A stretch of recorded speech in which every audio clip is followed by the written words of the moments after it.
वासुदेवाय देवकी नंदनाय नंद गोप कुमाराय गोविंदाय नमो नमः। ओम संस्थिते तीर्थे पांडव प्रथा बाल प्रजावधू युष्मत् कृते बहून् क्लेशान् प्राप्ता कुरुपवती भीष्म पितामह धर्मराज युधिष्ठिर को कहते हैं,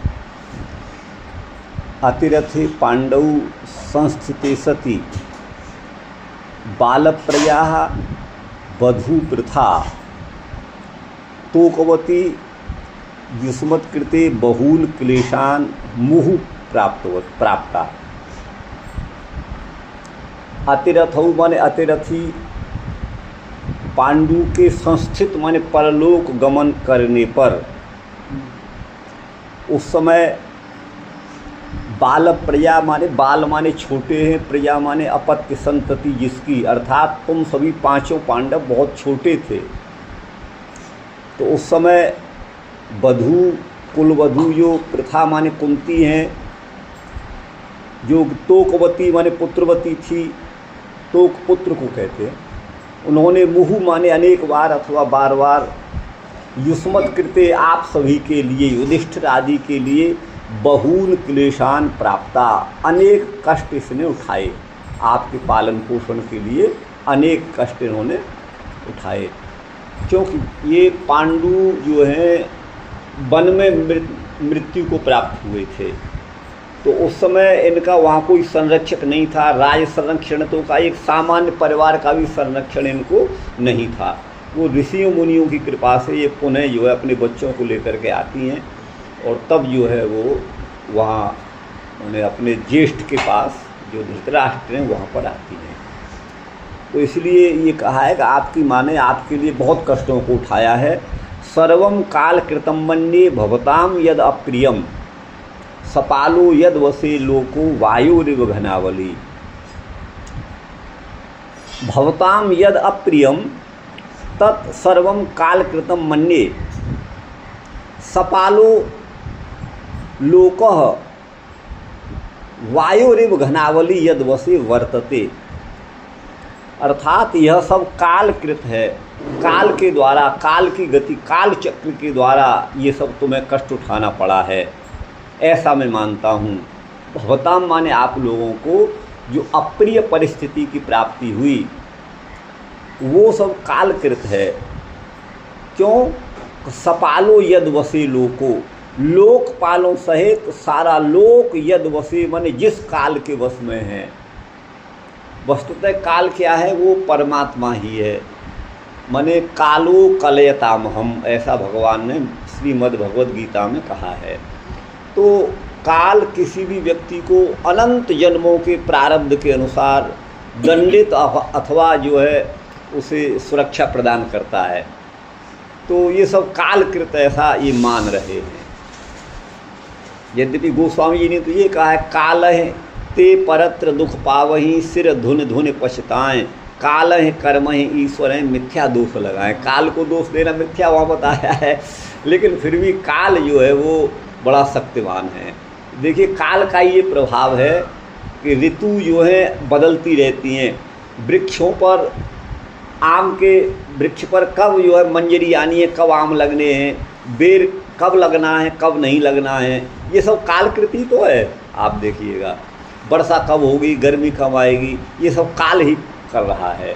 तो कालकृत है आपको, अर्थात अपने प्रारब्ध के अनुसार जो मिला उसको काल पर इन्होंने छोड़ दिया है। माने समय ही आपका विपरीत था, ऐसा मैं मानता हूँ। बाकी आपको कष्ट तो होना नहीं चाहिए था। तो वायुरिव घनावली, जैसे वायु के वश में मेघ पंक्ति, घनावली अवली माने पंक्ति, मेघ पंक्ति वायु के ऊपर निर्भर है। जिधर का वायु बहेगा उधर ही उड़ जाएंगे मेघ। तेज चलेगा तो तेज चलेंगे मेघ, और वायु नहीं चलेगा तो स्थिर हो जाएंगे मेघ। तो उसी तरह से सब काल के ऊपर है। व्यक्तियों को सुख और दुख भोगना वो सब प्रारब्ध के अनुसार निश्चित है। बाकी तो आप कष्ट भोगने लायक तो नहीं थे। क्यों? कि यत्र धर्मसुतो राजा, यत्र धर्मसुतो राजा गदा पाणिर्वृकोदरः कृष्णोऽस्त्री गांडिवम चापम सुहृद कृष्णस ततो विपत्। ये बड़े आश्चर्य की बात है, जहाँ पर धर्मनंदन राजा युधिष्ठिर हैं और गदापाणी गदा जिनके हाथ में है, ऐसे बलवान वृकोदर माने भीम जिसके संरक्षक हैं, और कृष्ण माने अर्जुन अस्त्र धारण किए हुए, कृष्ण का अर्थ अर्जुन है, अस्त्री माने अस्त्र धारण किए हुए गांडीव धनुष को धारण करने वाले कृष्ण भी तुम्हारे साथ हैं, और गांडीव नाम का चाप है अर्जुन का, जिसके गांडीव अर्जुन के धनुष का नाम गांडीव था। तो गांडीव धनुष के सामने कोई टिकने की क्षमता किसी में नहीं थी। तो इतना होने पर भी, और इतना होने के बाद भी सुहृद कृष्ण भगवान गोविंद जिनके मित्र हैं, ततो विपत, फिर भी विपत्ति आ गई। तो इसलिए ये काल की गति क्या है, इसे जाना नहीं जा सकता और टाला भी नहीं जा सकता। ये भाव है यहाँ पर। अस्मिन् श्लोके कृष्ण पदम वारद्वयम समागतम अस्ति। प्रथमम कृष्णो अस्ति इत्यत्र कृष्ण शब्दस्य अर्थ है अर्जुन। कृष्ण सुहृद कृष्ण इत्यत्र कृष्ण पदस्य वाच्य गोविंद है ना, द्वारकाधीश श्री कृष्ण। न यस्य करहिचित राजन पुमान वेद विधिसितम यद विजिज्ञासया युक्ता मुह्यन्ते कवयोपि ही। अब यहाँ भीष्म पितामह संबोधन कर रहे हैं युधिष्ठिर को, राजन माने हे राजन। अस्य है ना विधिसितम ही करहिचित पुमान न वेद यद विजिज्ञासया युक्ता कवयोपि ही मुह्यन्ति। हे राजन, अस्य माने इस काल के अथवा परमेश्वर की व्यवस्था के, यूँ कहिएगा इस परमात्मा अथवा काल क्या करना चाहता है, विधित्सा करने की इच्छा, विधित्सित जिसको किया जाए, ये काल भगवान क्या करना चाहता है, इस बात को करहिचित माने कदाचित भी है ना, कश्चित पुमान कोई भी पुरुष न वेद नहीं जान सकता है, यद विजिज्ञासया जिसको जानने की इच्छा में बड़े बड़े युक्त कविजन हैं माने विद्वज्जन हैं, वो भी मुह्यंती मोह को प्राप्त होते हैं। ठीक है ना, ऐसा इन्होंने कहा। तस्मादिदम दैवतंत्रम व्यवस्य भरतर्षभ। इसलिए हे भरत शिरोमणि, भरत ऋषभ श्रेष्ठ को कहते हैं, हे भरतवंश शिरोमणि युधिष्ठिर जी, तस्मात् माने इस कारण से, इदम यह सारा जगत दैवतंत्रम दैव अधीन है। दैव भाग्य को कहते हैं, भाग्य माने प्रारब्ध के अधीन है, ये है। तो इसलिए सारा जगत जो है दैव तंत्र है, देवों के अधीन माने भाग्य के अधीन है, प्रारब्ध के अधीन है। इति व्यवस्य, ऐसा निश्चय करके, तस्यानुविहितो नाथा नाथ पाहि प्रजा प्रभो। अब यहाँ प्रभु यह संबोधन भी भीष्म पितामह युधिष्ठिर के लिए कर रहे हैं। प्रभु माने हे प्रजा के स्वामी, ठीक है ना, हे नाथ, आप इस अनाथा प्रजा है ना, इस अनाथ प्रजा को तस्य अनुवेत, उस कालकृत काल का पराक्रम समझकर, और आप जिस स्थिति को प्राप्त हुए उसमें रहते हुए इस अनाथ प्रजा का है, तुम ही नाथ हो, तुम ही स्वामी हो, तुम सब कुछ करने में समर्थ हो, इसलिए प्रभु पद का यहाँ संबोधन दिया है। इसका पालन करो, यही तुम्हारे लिए अब उचित है। एस वही भगवान साक्षात आद्यो नारायण पुमान मोहयन मायया लोकम गूढ़श्चरति वृषणसु। बोले एस वही माने निश्चय ही, कोई भी किसी प्रकार का संदेह नहीं है।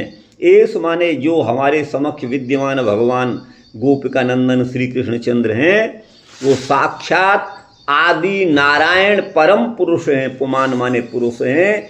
यही वृषणीसु माने वृष्ण वंशों में, वृष्णि वंश में अर्थात यदुवंशियों में यही भगवान अपनी माया से लोकम मोहयन, संसार को मोहित करते हुए, गूढ़ माने गुप्त रूप से, चरति माने विचरण कर रहे हैं। ये तो आपका परम सौभाग्य है, साक्षात नारायण आपके साथ हैं। अस्यानुभावम भगवान वेद गुह्यतमं शिवः देवर्षिर नारद साक्षात भगवान कपिलो नृप। हे नृप, हे राजन, हे युधिष्ठिर, अस्य अनुभावम है ना, अस्य गुह्यतमम अनुभावम भगवान शिवः वेद देवर्षि नारदः साक्षात भगवान कपिलोपि वेद। अर्थात इन भगवान के परम रहस्य को, परम गोपनीय तथ्य को, जो गुह्यतम परम गोपनीय तथ्य है, इनके अनुभाव माने प्रभाव को कौन जानते हैं? भगवान शंकर ही जानते हैं, देवर्षि नारद भी जानते हैं और भगवान कपिल भी जानते हैं। और बहुत सब लोग नहीं जानते ये कौन है। आप लोग तो इनको मामा फूफी का भाई मानते हो, अपना संबंधी सगा मानते हो, कुटुंबी मानते हो, लेकिन वास्तव में ऐसा है नहीं। अब यहाँ पर देखिएगा, कपिल का आदर, कपिल को यहाँ भगवान नारद और भगवान शंकर की श्रेणी में रखा हुआ है, जो सांख्य शास्त्र के प्रवर्तक हैं। और उन्हीं सांख्य शास्त्र का खंडन करने के लिए सभी आचार्यों ने माने कमर कस रखी है। जैसे भी हो बस कपिल का खंडन करो और जो है कपिल का खंडन, भाई अगर कपिल का शास्त्र खंडन योग्य है तो वो वेद विरुद्ध होना चाहिए। और जो वेद विरुद्ध हैं, जो वेद को नहीं मानते, वो जो हैं माने वो तो वेदबाह्य हैं, वो तो उनको हम क्या कहेंगे अपनी उनके भाषा में, माने वो जो हैं 6 जो हमारे शास्त्र हैं वो तो वेद सम्मत हैं। और बाकी ये जो आपका जैन, बौद्ध और ये बृहस्पति चारवाकों का जो सिद्धांत है वो नास्तिक हैं, वो नास्तिक हैं। तो कपिल भी नास्तिक की श्रेणी में आ जाते हैं फिर, अगर उनका शास्त्र मान्य नहीं है तो, वेद विरुद्ध है तो। लेकिन ऐसा कहीं नहीं है। आप पूरी भागवत में देखेंगे, भगवत गीता में देखेंगे, बड़े सम्मान के साथ भगवान कपिल का नाम लिया गया है। और उनके कहने को ये तो किसी की हिम्मत पड़ी नहीं कि कपिल शास्त्र नास्तिक दर्शन है, कपिल स्मृति, कपिल का सांख्य दर्शन नास्तिक है, ये तो किसी ने आज तक कहा नहीं, हिम्मत नहीं हुई, क्योंकि वो कह नहीं सकते। उन्होंने जिस बात का प्रतिपादन किया है वो वेदानुकूल ही है। आपको बता दें, वहाँ देखिए सभी जो शास्त्र हैं उनके प्रतिपादन का विषय पृथक पृथक है। तो कपिल का जो सांख्य शास्त्र है वो प्रकृति और जीव का निरूपण करना ही मुख्य उनका प्रतिपाद्य विषय है, और उसको उन्होंने पूर्ण रूप से किया है। उसी तरह से पदार्थों का निरूपण करना ये वैशेषिक दर्शन और न्याय दर्शन का कार्य है। आप समझिए, भगवत प्राप्ति के लिए जीवात्मा को क्या कर्म करना चाहिए, इस बात का विशेष रूप से प्रतिपादन योग दर्शन में भगवान पतंजलि ने किया है। सबका अपना कार्य क्षेत्र। अच्छा, कर्म का विभाग, यज्ञ यागादिकों के भेद, अनुष्ठान, अश्वमेध आदि किस प्रकार से किए जाएं, ये सब जो पूर्व मीमांसा में दिया हुआ है। और ब्रह्म सूत्र में जिसको वेदांत दर्शन है वो जो है वो भी वेदानुकूल होने के साथ साथ सभी दर्शनों को वस्तुतः साथ लेके चलता है, और साथ लेकर के मुख्य प्रतिपाद्य विषय उसका परब्रह्म है। और ये जगत की रचना किसने की, किससे की, किस लिए की, इन सब बातों का निरूपण, जीव का क्या स्वरूप है, प्रकृति का क्या स्वरूप है, और परमात्मा का क्या स्वरूप है, परमात्मा कैसे प्राप्त होने, ये सारी बातों का निरूपण वेदांत दर्शन में किया है। आपको बता दें तो यावन मात्राणि अस्माकं दर्शनानि वर्तन्ति, ये दर्शनानि वेदानुकूलानि वर्तन्ते, तेषां सर्वेषां प्रायशः विषय विभागा वर्तन्ते। अस्य विभागस्य वर्णनम इदं शास्त्रं करोति, अस्य वर्णनम इदं शास्त्रं करोति। सर्वाणि अपि शास्त्राणि, षड् शास्त्राणि अपि, षड् दर्शनानि वेदानुकूलानि वर्तन्ते, न तो वेदबाह्यानि। अतएव यद् स्थानं सांख्य दर्शनस्य वर्तते तदेव योग दर्शनस्य, तदेव न्याय दर्शनस्य, तदेव वेदांत दर्शनस्य। सर्वाणि दर्शनानि सम्यक वेदानुकूलानि वर्तन्ते, न तो वेदबाह्यानि। अतएव कपिल दर्शनम नास्तिक दर्शन कोटौ न समायाति, केनापि विदुषा अद्यावधि न प्रोक्तम यदिदम दर्शनम नास्तिक दर्शनम। कहा हो तो आप बताइए, हम किसी ने कहा हो, ये कहा कि इसका खंडन करो। तो अच्छा, अब हम तो इदम मन्ये, वेदांत दर्शनस्य ये केपि व्याख्यातारः वर्तन्ते द्वैतवादिनः द्वैतवादिनः विशिष्टाद्वैतवादिनः द्वैताद्वैतवादिनः वा भेदाभेदवादिनः ये केपि वर्तन्ते यदि कपिल प्रोक्तस्य सांख्यस्य सांख्यदर्शनस्य खण्डनं कुर्वन्ति तर्हि अहं मन्ये तत्र अर्धनास्तिकता दोषः तेषु निश्चितमेव समापतिष्यति।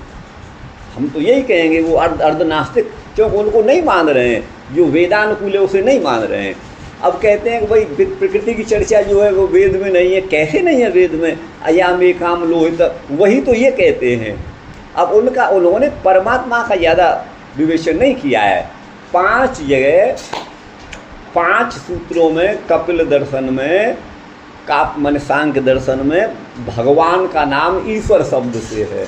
और पहला सूत्र है वो ईश्वरा सिद्धे, प्रथम अध्याय में है, ये शायद 47-50 के बीच का है, ईश्वरा सिद्धे।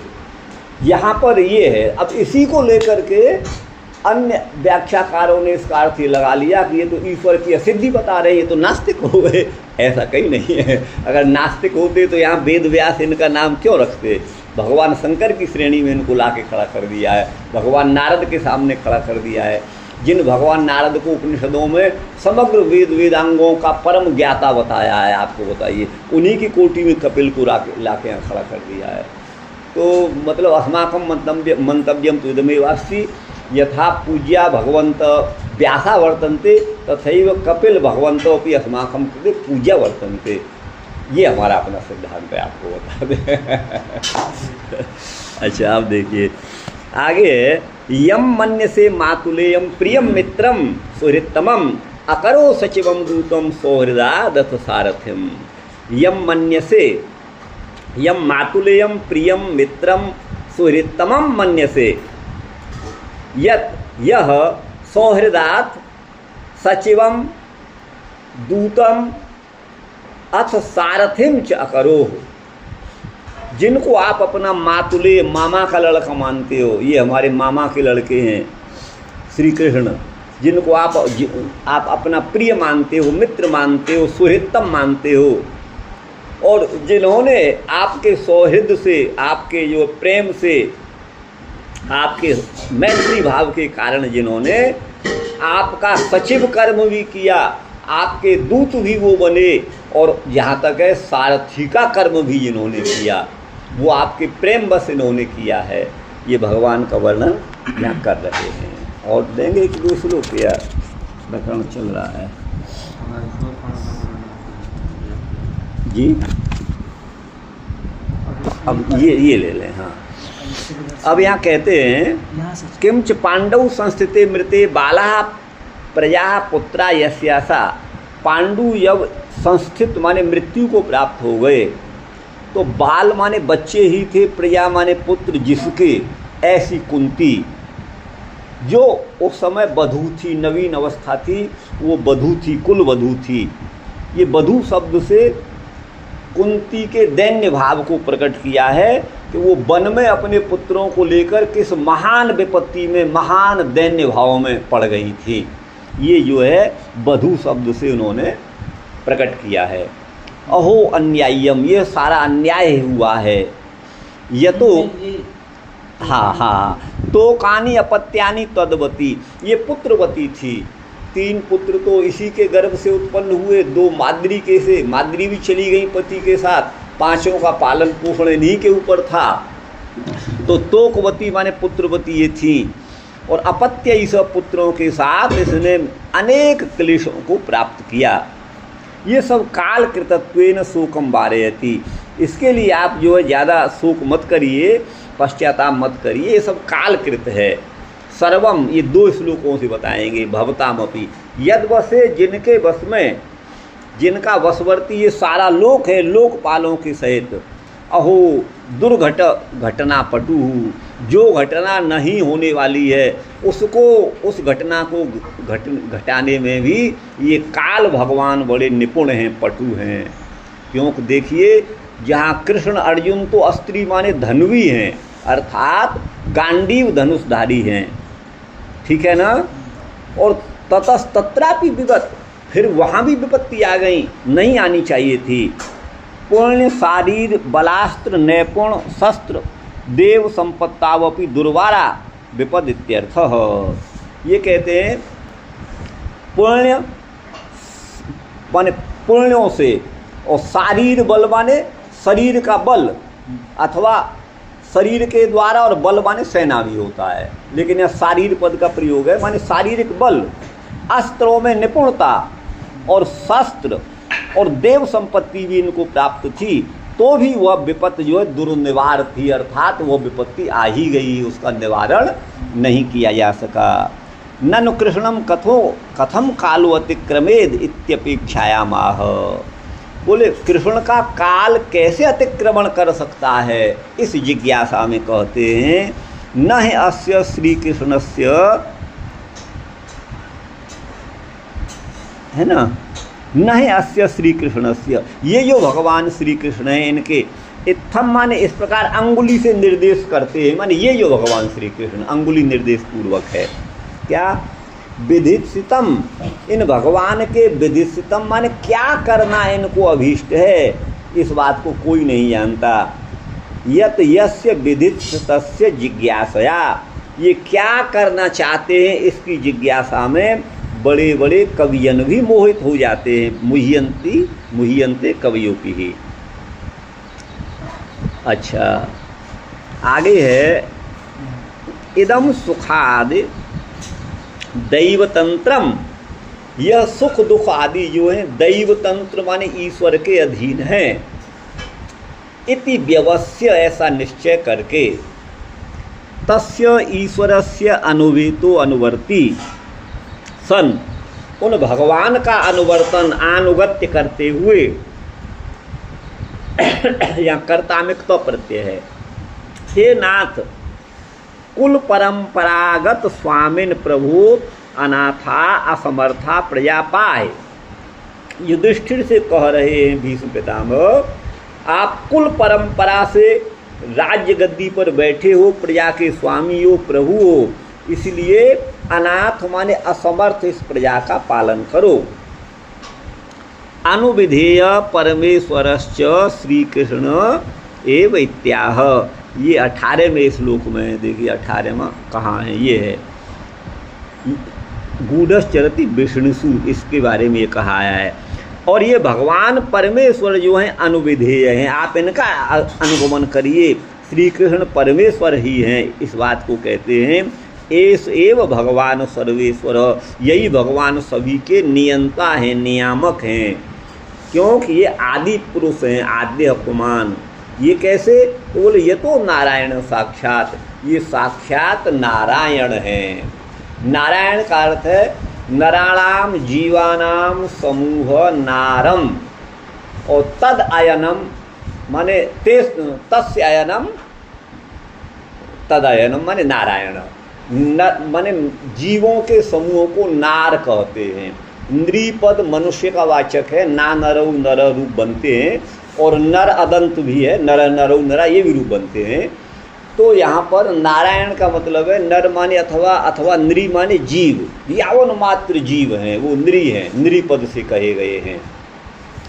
और चूंकि नृ पद को माने जीवों को भगवद गीता में प्रकृति कहा गया है।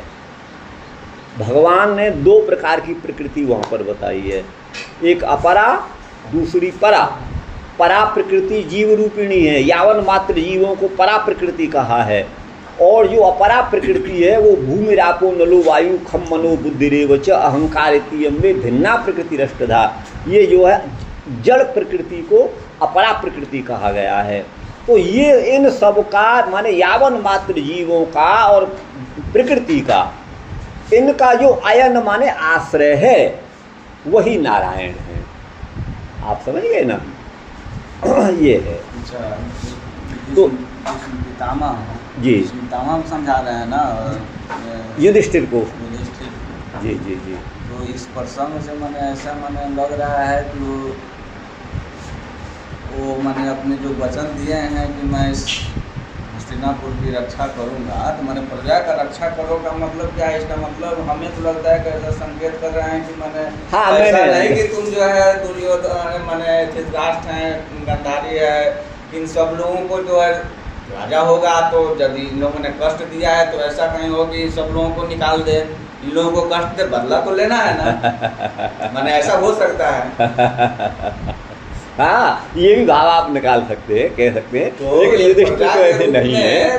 वो तो प्रजा के रूप में जो है ये संबोधन करके, यानी कि वो तो माने विशेष रूप से माने हमें ऐसे भाव आ रहा है। हाँ ना, आपका भाव कोई गलत नहीं है, आप निकाल सकते हैं। विशेष भाव ऐसा आ रहा है कि ये प्रजा का भले कह रहे हैं, हाँ। लेकिन ये कह रहे हैं क्योंकि प्रसंग तो ऐसे ही कह रहा है ना। हाँ। जो प्रसंग कह रहा है ऐसा भाव उद्योगित हो रहा है कि भाई प्रजा के रूप में, यानी जो ये बता रहे हैं कि आपने वन में कष्ट पाया, आप लोग कितना दुख हुआ, ये सब कालकृत मन्य, यानी आप लोग जो है इन माने ईश्वरकृत है, ईश्वरकृत है, आप इनका नहीं मानो। धृतराष्ट्र का किया हुआ, दुर्योधन का किया हुआ नहीं मानो।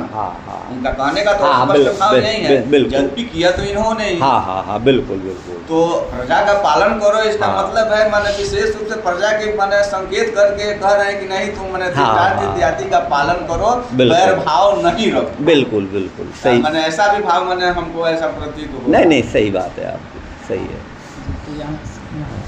ये तो हो गया यहाँ तद उसी का उत्पादन करते हैं। अस्येति अनुभावम माने प्रभावम, अस्यानुभावम माने भगवान के प्रभाव को देवर्षि नारद, कपिल और भगवान शिव ही जानते हैं। तो अनुभाव का अर्थ है प्रभाव है।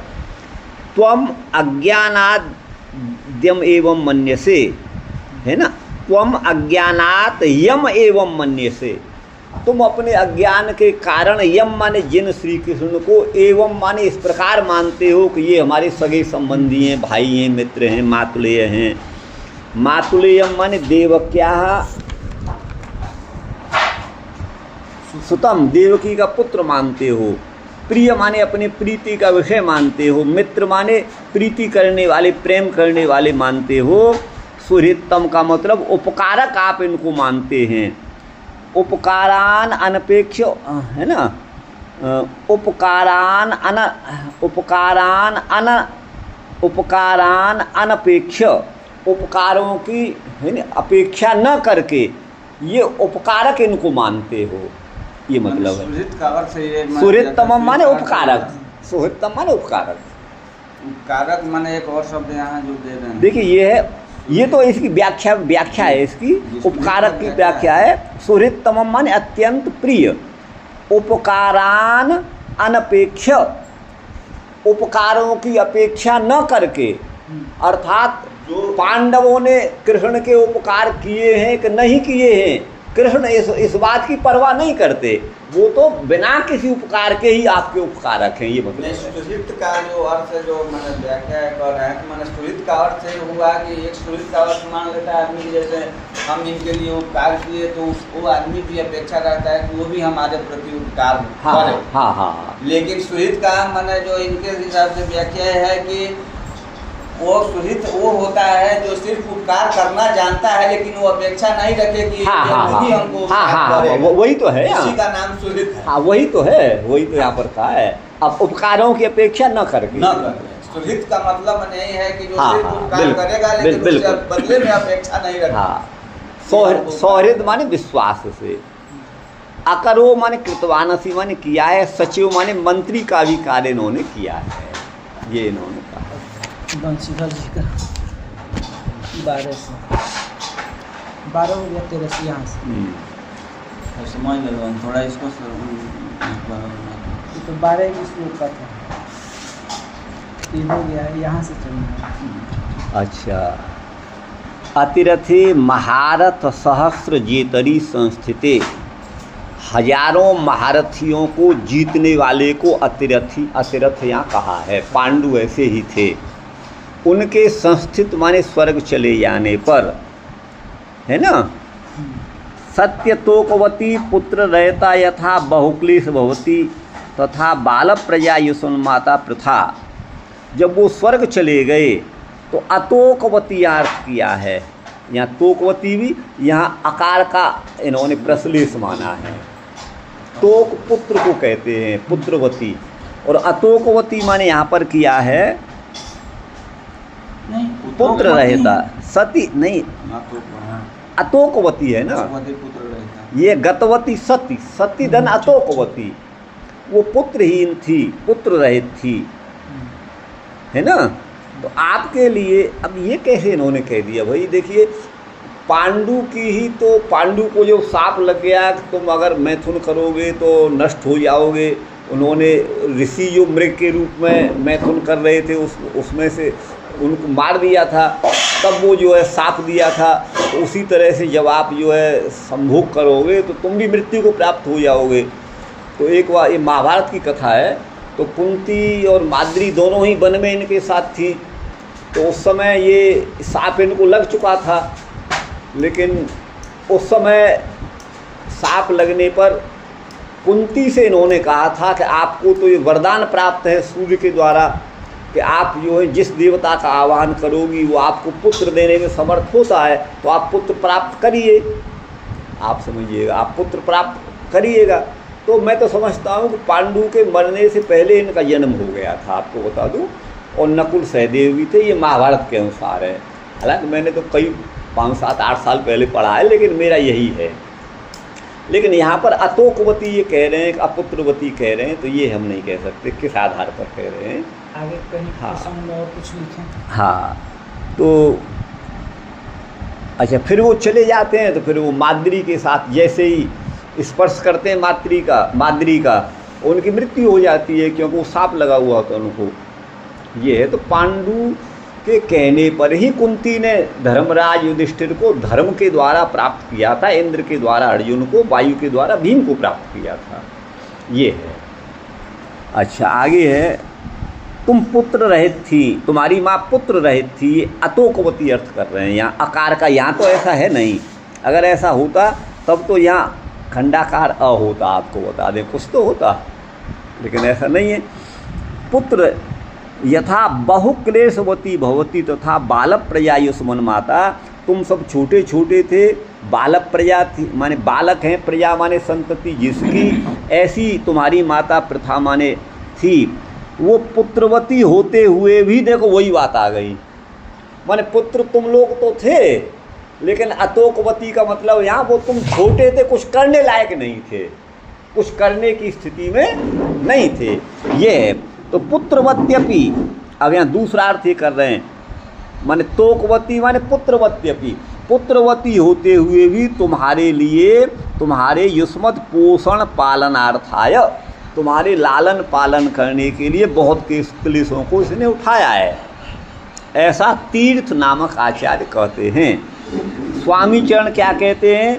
तन्मात्र क्लेशम स्मृत्वा, माने युधिष्ठिर की माता के क्लेशों का स्मरण करके, इत्यर्थ ये अर्थ है। बाल प्रजत्व दशायाम एकाकिन्येव क्लेशान प्राप्ता। आप लोग तो बालक थे, तो बालक प्रजत्व दशायाम, उस दशा में एकाकिनी माने अकेली कुंती ने बहुत सारे क्लेशों को प्राप्त किया है, कष्टों को उठाया है। युष्माकम प्रौढ़ वयस्त्वेतु तोकवती पुत्रैव युष्माभि सहितापि। जब तुम लोग प्रौढ़ हो गए तो यह तोकवती माने बड़े पुत्रों वाली हो गई, तो भी इन्होंने कष्ट उठाए हैं। ननु तरी कथम अस्माकं क्लेशस्तत्र तत्कारणम प्राचीन अर्वाचीनम किमपि पापम अपश्यन। म होगा, ये न नहीं है, म कर लीजिए। तो नन कथम अस्माकम क्लेश, हमको कष्ट क्यों हुआ, इसमें क्या कारण है, वह क्या कारण है। प्राचीन और अर्वाचीन माने नवीन, कुछ भी ऐसा पाप होगा, माने पूर्व जन्म का प्राचीन और अर्वाचीन माने नवीन, इस जन्म का किया हुआ, तभी तो क्लेश मिले। तो लेकिन उन पापों को अपश्यन माने न देखते हुए भी, पापम अपश्यन, वक्तुम असमर्थ, कहने में असमर्थ हो रहे हैं, इस लोकोक्ति रीति के अनुसार ही। ननु कालो ही प्रारब्ध सुख दुख भोगयो रेव अधिकरणम एव। काल ही प्रारब्धकृत जो सुख और दुख, उन भोगों का हेतु और आश्रय होता है। सहकारित्वाद उपचारेणैव कालकृतम मन्ये। वास्तव में तो वो पूर्व जन्म के कृत कर्म ही हैं, लेकिन उन कर्मों को जो अग्रिम जन्मों में किए जा चुके हैं, हमारे प्रारब्ध बन गए हैं, और जन्मांतर में भोग उपस्थित जब होता है तो वो भोग काल के द्वारा ही प्रस्तुत किया जाता है, उस समय आपको दंड मिलेगा। तो काल इसमें सहकारी कारण होता है। सहकारित्वाद उपचारेण कालकृतम, ये औपचारिक है। काल का दोष देना ये औपचारिक है, वास्तविक नहीं है। वास्तविक तो व्यक्ति के अपने प्रारब्ध ही होते हैं। हाँ, इति गुरु से प्रारब्ध पाप कृतम इति स्पष्टम कथम न बदसी, माने तुमने पहले कोई बड़ा पाप किया है तब क्लेश उठाए, इस बात को स्पष्ट नहीं कहा। भवताम चेति युधिष्ठिरो ही साक्षात धर्मावतार इति प्रसिद्ध, वो साक्षात धर्म के अवतार ये प्रसिद्ध है। और धर्म का भी प्रारब्ध माने पाप रूपी प्रारब्ध है। यदि ऐसा आप मानते हो तरे कथम धर्मस्य अधर्मत्वम, तो जो धर्म का अंश धर्मावतार होकर भी कैसे अधर्म स्वरूप हो गया, कैसे अधर्म किया। अतो अति प्रबलो अति दुर्निर्वारो दुस्तर्क, ये तर्क का समाधान बड़ा कठिन है। जो धर्मात्मा है, धर्मराज है, उन्होंने अधर्म का आचरण कैसे किया।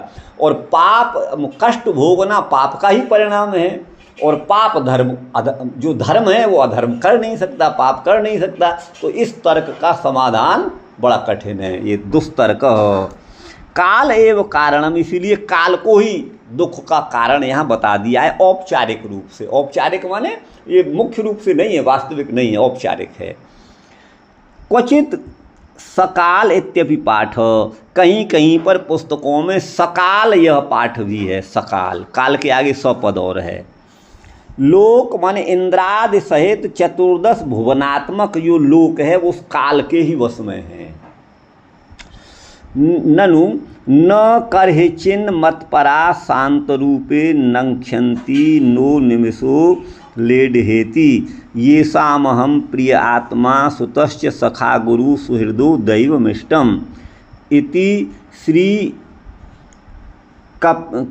ये क्या है, कपिल नहीं हो, कपिल हाँ देव। कहाँ कपिल देवोक्त ही होना चाहिए। कपिल ये ई की, हाँ इसको बस, हाँ कपिल, ये कपिल देव की उक्ति है। तो कपिल जो है वो भगवत अवतार हैं, भगवान के अवतार हैं।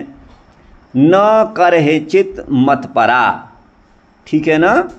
जो मतपरा माने मेरे परायण हैं, कपिल भगवान कह रहे हैं जो मेरे परायण हैं, मेरे आश्रय में हैं, है ना।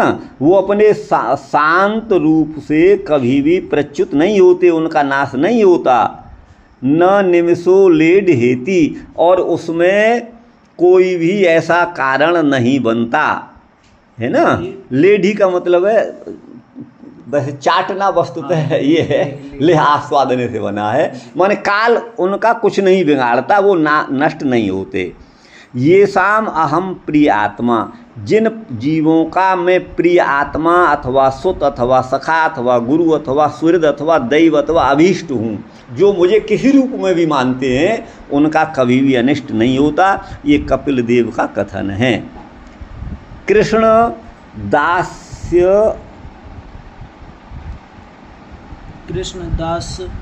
दास्य सख्य वात्सल्य वृतः पांडवान कथम कालो अतिक्रमेत, माने भगवान ने तो भगवान जो कृष्ण हैं वो तो उन्होंने दास का काम भी किया है, और सखा रूप से भी हैं उनके साथ में, और वात्सल्य भी उन पर रखा है, वात्सल्य वाले भगवान हैं।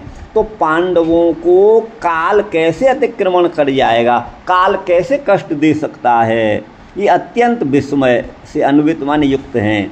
इसीलिए कहते हैं कारण के बिना ही वो कर्म की उत्पत्ति रूप विभावना अलंकारम भावयन, ये विभावना अलंकार की बात इन्होंने कर दी। माने इनको कष्ट उठाने का कोई भी कारण नहीं है, लेकिन फिर भी इन्होंने कष्ट उठाए हैं। ये विभावना अलंकार का तात्पर्य, विभावना अलंकार है उसकी परिभाषा है। विभावना और विशेषोक्ति दोनों विलोम अलंकार हैं। विभावना अलंकार है विभावना बिना हेतुम कार्योत्पत्तिर यदुच्यते, जहाँ बिना कारण के कार्य हो जाए वहाँ पर विभावना अलंकार होता है। और विशेषोक्ति इसका ठीक उल्टा है। विशेषोक्ति अखंडेषु कारणेषु फलावचः, सारे कारण उपस्थित हों कुंभकार भी है, चाक भी है और औजार भी हैं, मिट्टी भी है, उसे घड़ा बना देना चाहिए, समग्र कारण विद्यमान है, लेकिन फिर भी घट रूप कार्य नहीं हो रहा है, ये विशेषोक्ति हो गई। सारे कारणों के होने पर भी कार्य नहीं हो, ये तो है विशेषोक्ति। और बिना कारण के कार्य हो जाए, बिना मेघों के वृष्टि हो जाए, आप समझिए, ये हो गया विभावना। बिना पाप के पाप का फल भोगना, यही विभावना का तात्पर्य है। यहाँ पर ये विभावना अलंकार है, ये वही है। कहाँ गया विभाव आह यन्नेति राजा रंजक सर्वेषां धर्म सुतत्वात्। राजा जो है सभी का रंजक, माने सभी को आनंद देने वाला होता है, और उसमें तो आप तो धर्म सुत हैं, धर्मपुत्र हैं। यत्र च तस्य राज्ञः कनिष्ठ क्षिति भारायि तदिति, कहाँ है तदिति सुत शोणित दिग्दाम गदाम पाणौ बिभ्रत। ये भीम के लिए कह रहे हैं। क्षिति भारायित है ना, क्षिति भारायित दितिसुत, ध्यान दीजिए, जो क्षिति माने पृथ्वी के लिए भारत स्वरूप हैं, भारायित माने भारत स्वरूप हैं, ऐसे दितिसुत माने दैत्यों के, अर्थात राक्षसों के, अर्थात दुष्टों के, शोणित माने रक्त से, दिग्ध माने लथपथ सराबोर रक्त से भींगी हुई गदा को, पाणव माने हाथ में धारण करने वाले, भक्ति वशीकृत परब्रह्मा वृकोदरः। भक्ति के द्वारा जिन्होंने परब्रह्म श्री कृष्ण को बस में कर लिया है, ऐसे वृकोदर हैं गदापाणी। माने गदापाणी वृकोदर जिनके साथ हैं। कैसी गदा है? जो दैत्यों के खून से लथपथ है, अर्थात दैत्यों का संहार करने में भी समर्थ हैं, ऐसे गदापाणी वृकोदर जिनके भाई हैं। अब वृकोदर नाम क्यों पड़ा?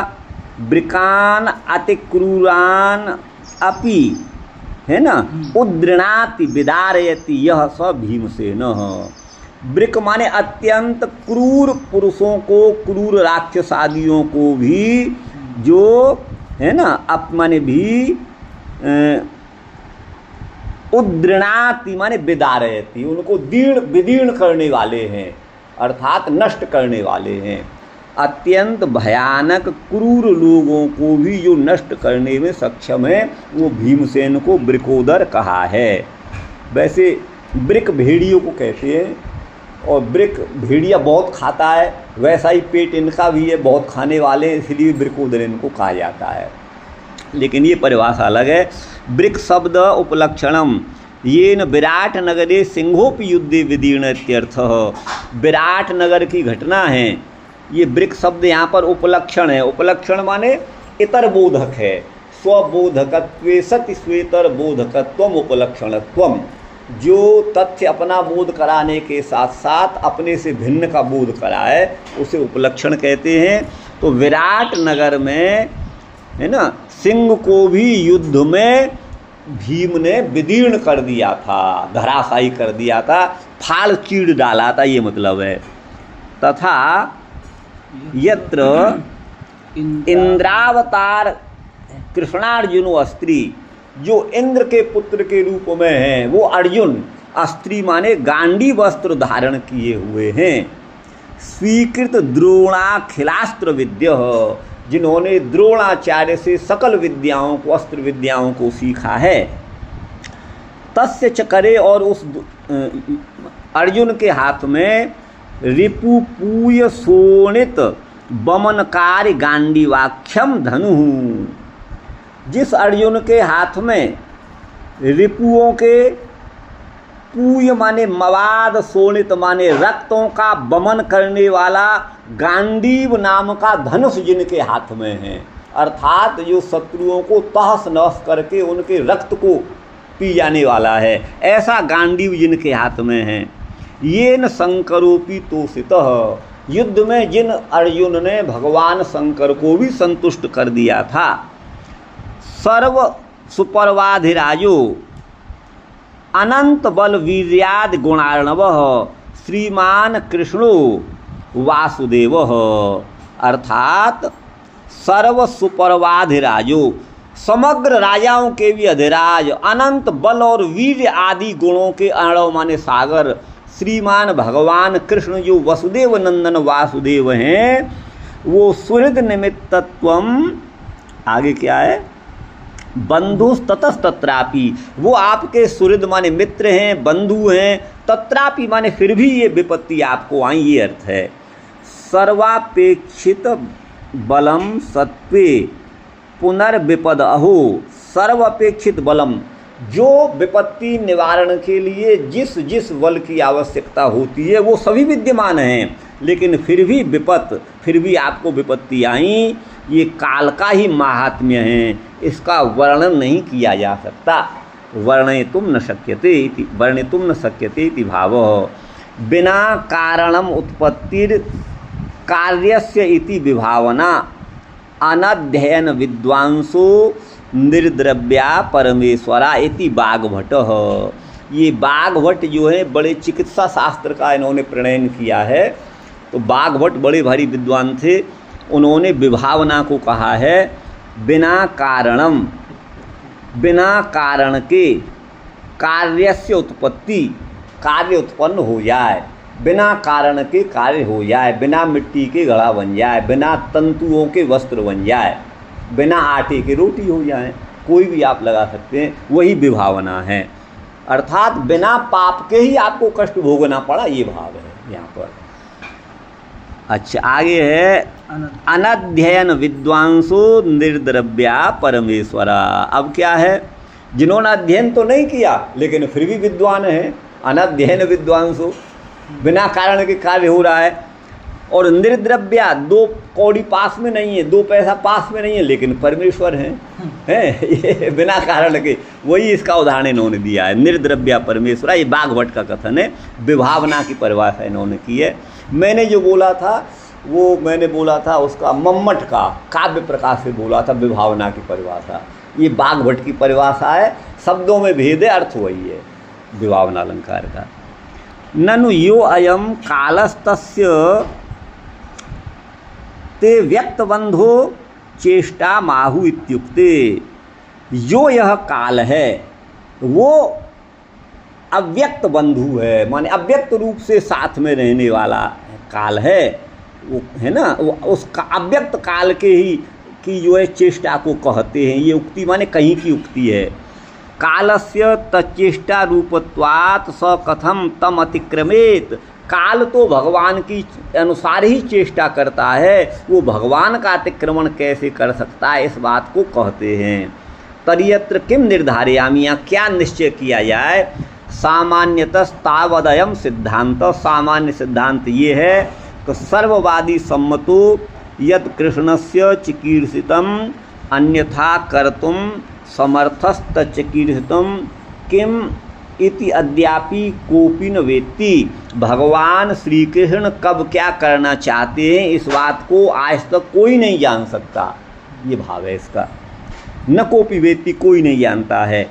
करेचिदपि काले कोपि पुमान ब्रह्म भवादि कोपि न वेद।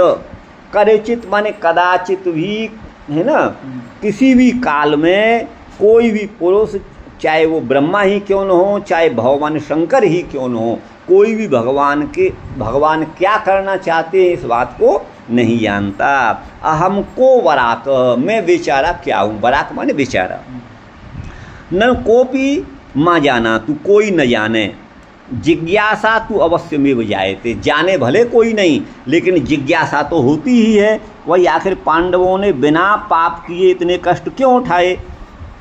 तो आगे कह रहे हैं तत्र अस्मासु दुःखदानमेव किं चिकीर्षितम, दुःखदान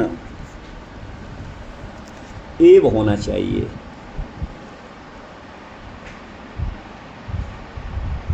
क्या हमको दुख देना ही भगवान का अभीष्ट, भगवान को अभीष्ट था, भगवान यही करना चाहते थे।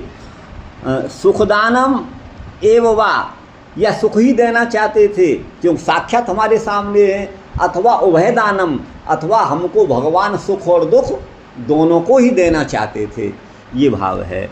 तत्र आद्यम न, अर्थात पांडवों को भगवान दुख देना नहीं चाहते हैं। क्यों? भक्त वात्सल्य गुणस्य कोपाद अनौचित लोपाद अनौचित्यात्। भक्त वत्सलता का जो गुण भगवान का है वो लुप्त हो जाएगा। यदि भगवान अपने भक्तों को कष्ट देंगे तो उनको भक्त वत्सल नहीं कहा जा सकता फिर। और द्वितीयमपि न, भगवान केवल सुख ही देना चाहते हैं क्योंकि वो साक्षात दर्शन दे रहे हैं, तो ये भी बात नहीं है। क्योंकि अदृष्टत्वादेव, यह भी अदृष्ट है। अदृष्ट माने भाग्य, प्रारब्ध ही है, दैव ही है। और तृतीयमपि न, माने भगवान सुख दुख दोनों ये भी नहीं देना चाहते, क्योंकि सौहार्द लोपापत्ति, फिर तो सौहार्द का ही लोप हो जाएगा। तर्हि जिज्ञासापि नैव कर्तुमुचिता, तो इस विषय में जिज्ञासा ही नहीं करनी चाहिए। इसका विनिर्णय करते हुए कहते हैं यदि विजिज्ञासया, इस श्लोक में युक्ता माने विवेकी कवि जन भी, कवि माने सर्वशास्त्रज्ञ भी, मोहमेव प्राप्नवंती, वो मोह को ही प्राप्त होते हैं, यही सिद्धांत प्राप्त होता है। यहाँ भीष्म का महाविज्ञस्य उक्तौ है ना, भीष्म जो है महाविद्वान है। इस उक्ति में कवय इति मुह्यंती, कवि माने विद्वज्जन भी, सर्वशास्त्रज्ञ भी मोहित हो जाते हैं इन पदों के द्वारा। युधिष्ठिर आदि भी भगवत भक्त हैं, उनको भी प्रारब्ध तो भोगना ही पड़ता है, ये मत परास्त हो जाता है। हे राजन, अत्र यत्र ब्रह्मादीनां मोहस् तत्र राज्ञस्तव का वार्ता। जिस भगवान क्या करना चाहते हैं भगवान, इस विषय में जब ब्रह्मा आदि भी मोहित हो जाते हैं तो आप तो एक राजा हो, आपकी तो वार्ता ही क्या है।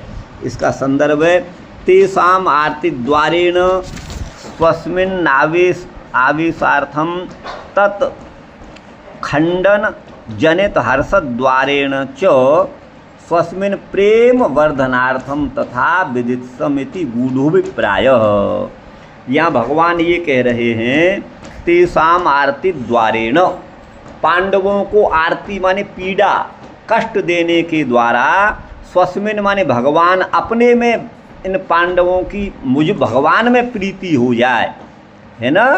तो तत्खंडन जनित हर्ष द्वारेण, दुखों के खंडन से उत्पन्न होने वाले हर्ष के द्वारा, स्वस्मिन् प्रेम वर्धनार्थम, मुझ भगवान में इन पांडवों का प्रेम बढ़ जाए, यही भगवान करना चाहते हैं, यही गूढ़ अभिप्राय यहाँ पर है।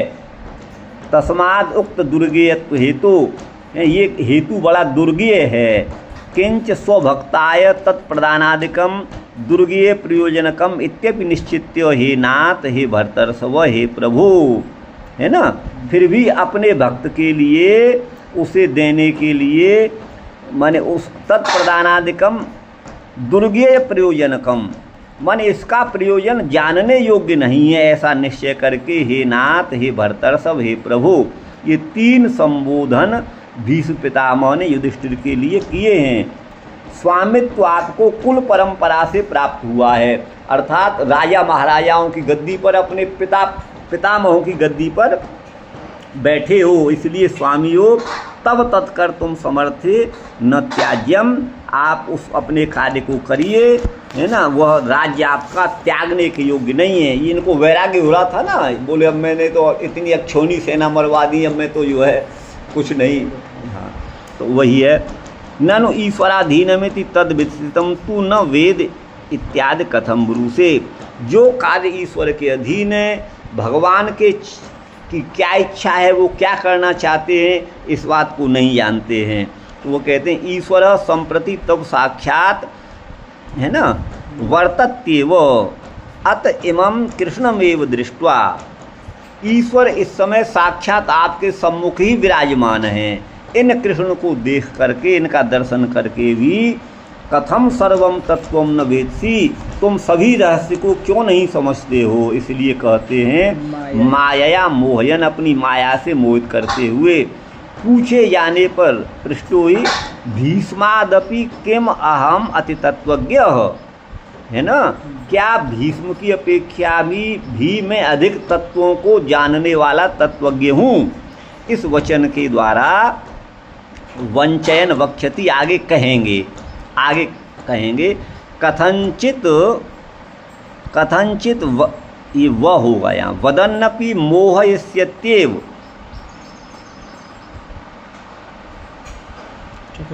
हाँ, ये किसी प्रकार कहते हुए मन मोहित करते हुए ही, भले मोहित करने वाले हैं लेकिन ये अनुवर्तन के योग्य हैं, अर्थात कृष्ण का ही अनुवर्तन आप करिए, इन्हीं का अनुगत्य आप स्वीकार करिए।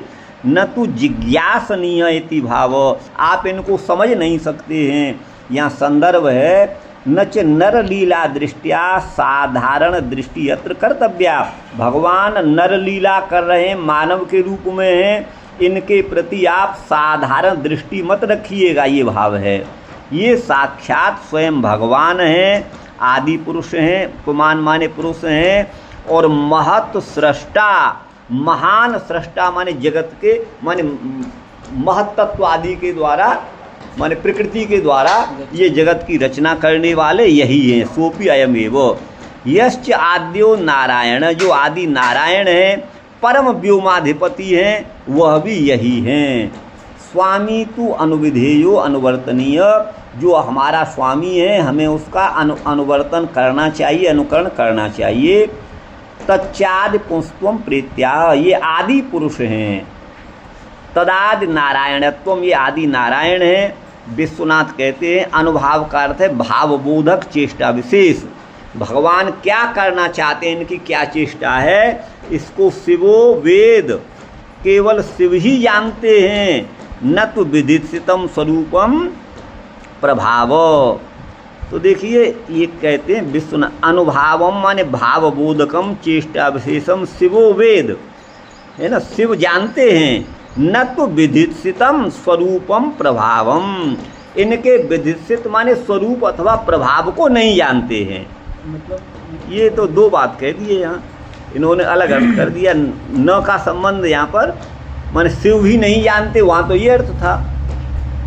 अब देखिए कौन सा श्लोक है ये, 19वां है ना, देखिए इसमें देखिए क्या लिखा है 19वें में, ये है अस्य अनुभावम प्रभावम, ये दिया है। अस्यानुभावम भगवान वेद गुह्यतमम, हाँ ये तो ये है ना, इसको शिव जानते हैं, वही यहाँ पर है। अनुभावम भावबोधक चेष्टा विशेष को शिवो वेद, शिव जानते हैं। न तो विधित्सितम स्वरूपम प्रभावम, जो विधित्सित माने ये क्या विधान करना चाहते हैं, उसके स्वरूप और प्रभाव को नहीं जानते, ये मतलब है। तथापि रस शास्त्रज्ञों के अनुसार प्रथमम अनुभावम स्तंभ स्वेद रोमांचादिकम वेद च, ये वेदम पर अनुस्वार है, क्या है अनुस्वार तो है, वेद ही है, लेकिन अनुस्वार नहीं होना चाहिए, वेद माने जानता है, ये है प्रथमम। देखिए अब ये तो इन्होंने रस की चर्चा कर दी, रस विभावानुभाव और संचारी भाव के योग से रस की निष्पत्ति होती है। तो ये जो है अनुभाव, और ये अनुभावों का मतलब यहाँ पर स्तंभ स्वेद रोमांचादिक, किसी को देख करके हम जड़ीभूत हो जाएं, वहीं के वहीं ठहर जाएं, किसी को देख करके हमें स्वेद माने पसीना आ जाए, कोई घटना ऐसी आ जाए जिसको देखकर हम रोमांचित हो जाएं, तो ये अनुभाव है। प्रथमम अनुभावम, यस इनके अनुभाव को, अनुभाव का मतलब इन्होंने रस शास्त्र वाला ले लिया, वैसे अनुभाव का अर्थ इन्होंने प्रभाव किया है, प्रभाव, लेकिन अनुभाव का अर्थ वो विभाव, अनुभाव और संचारी भाव, इनसे मिलकर के रस निष्पन्न होता है। विभाव जो है वो जो है, जैसे विभाव का मतलब है भगवान कृष्ण विभाव हैं, और उनकी चेष्टाएं अनुभाव हैं, और उनको देख करके जड़ीभूत हो जाना अथवा रोमांचित हो जाना अथवा प्रसन्न हो जाना, ये सब इसकी आते हैं, अनुभाव की कोटि में आते हैं। विभाव, अनुभाव और संचारी भाव।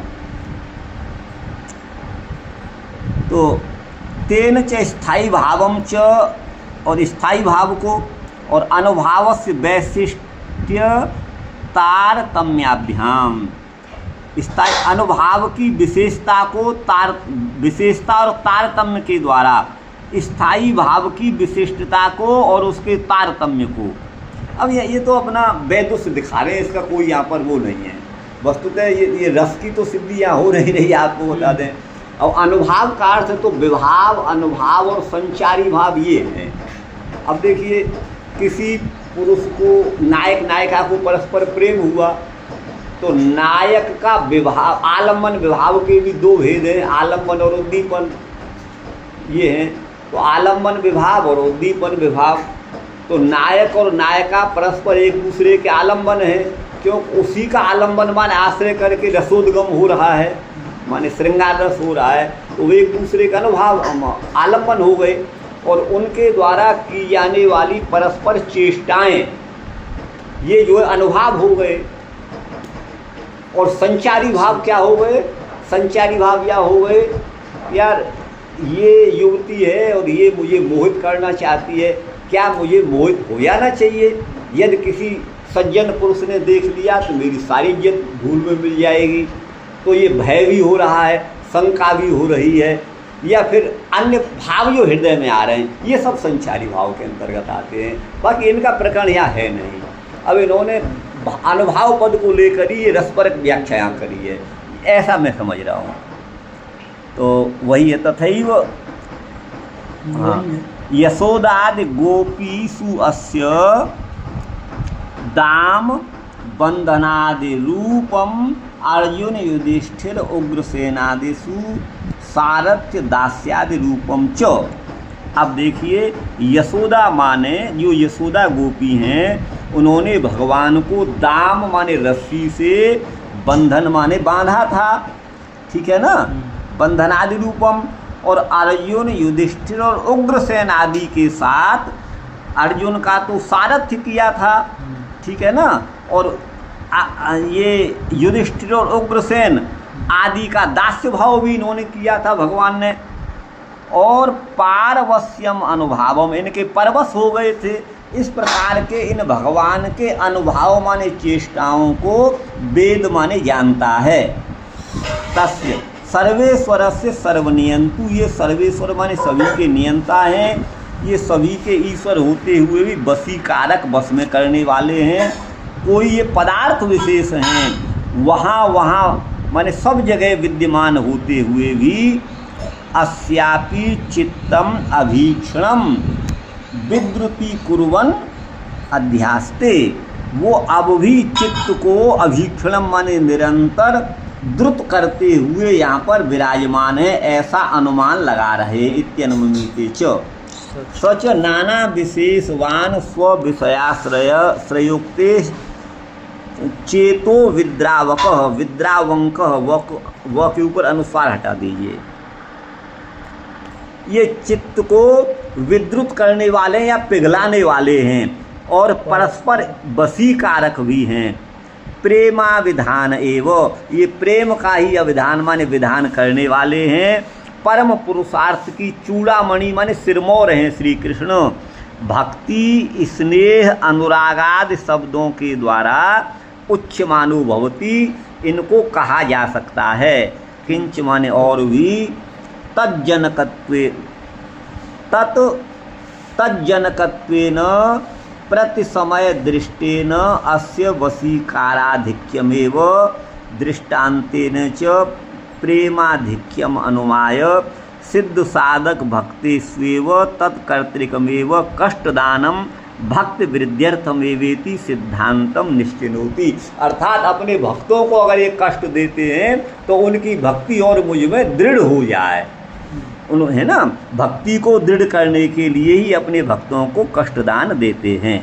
देखिए भक्ति वृद्ध्यर्थमेव कष्ट प्रदानम भक्ति वृद्ध्यर्थमेव, यही सिद्धांत है। शिव नारद एव कपिल देव एव, मन शिव और नारद और कपिल देव इसको जानते हैं। अतएव मन इसलिए द्रौपदी आदि में कष्ट का आधिक्य देखे जाने से और प्रेम का आधिक्य, जब द्रौपदी को कष्ट पड़ा तब भगवान की उन्होंने प्रार्थना की, तो भगवान के प्रति उनका प्रेम बढ़ा, प्रेम का आधिक्य हुआ, ये देखा गया है। यस्याहम अनुगृह्णामि हरिष्ये तद्धनम शनैः ततो धनम त्यजन्त्यस्य स्वजना दुख दुखितम इत्यादि श्रीमुख वाक्येन च। भगवान ने अपने श्रीमुख से कहा है यस्य अहम अनुगृह्णामि, नू के ऊपर अनुस्वार को हटा दीजिए, अनुस्वार नहीं होना चाहिए।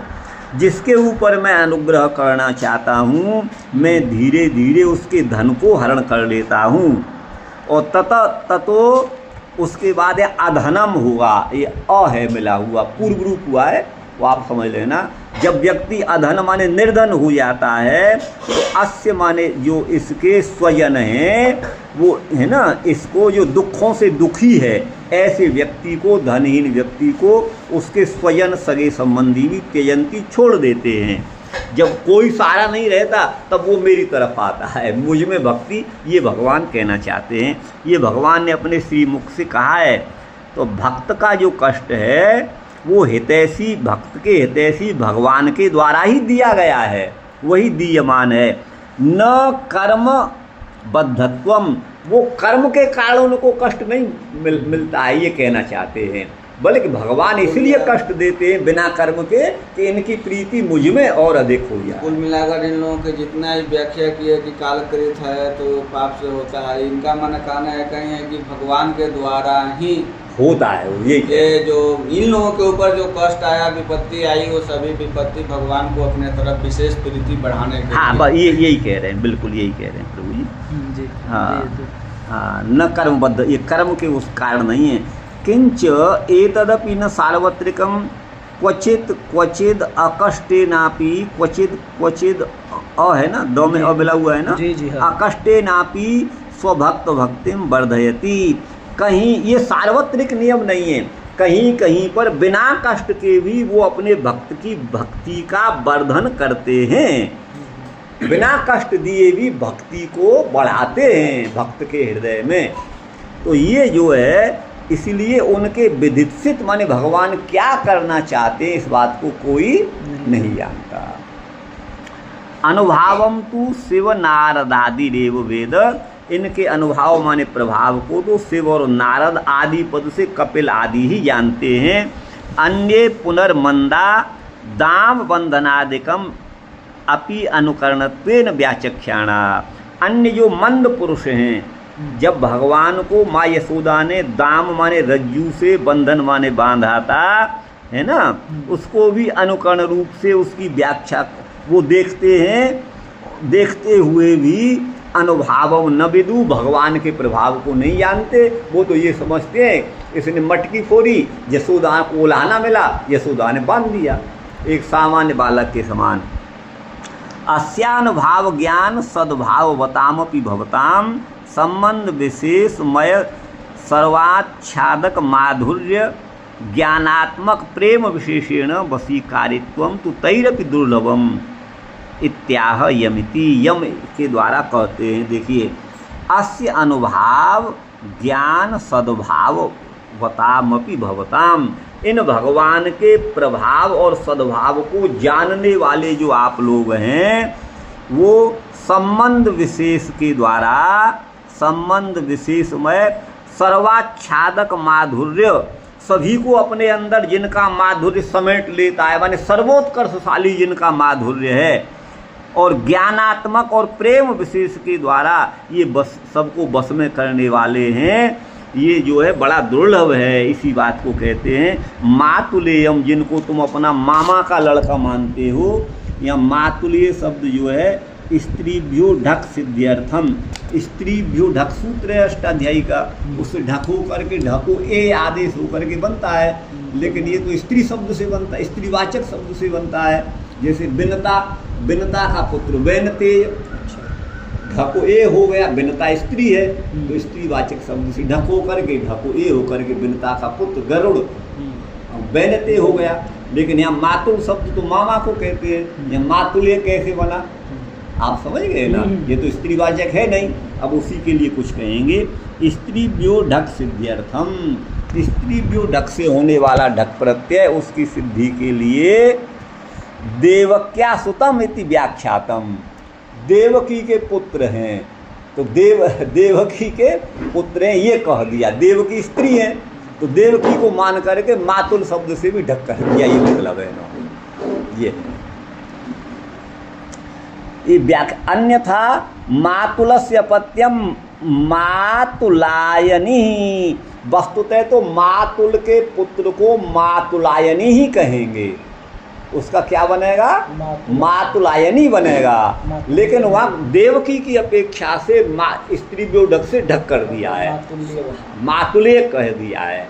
वस्तुतः मातुल्य बनता नहीं है, पाणिनि व्याकरण से तो मातुलायनी ही बनेगा, ये कह रहे हैं। अच्छा,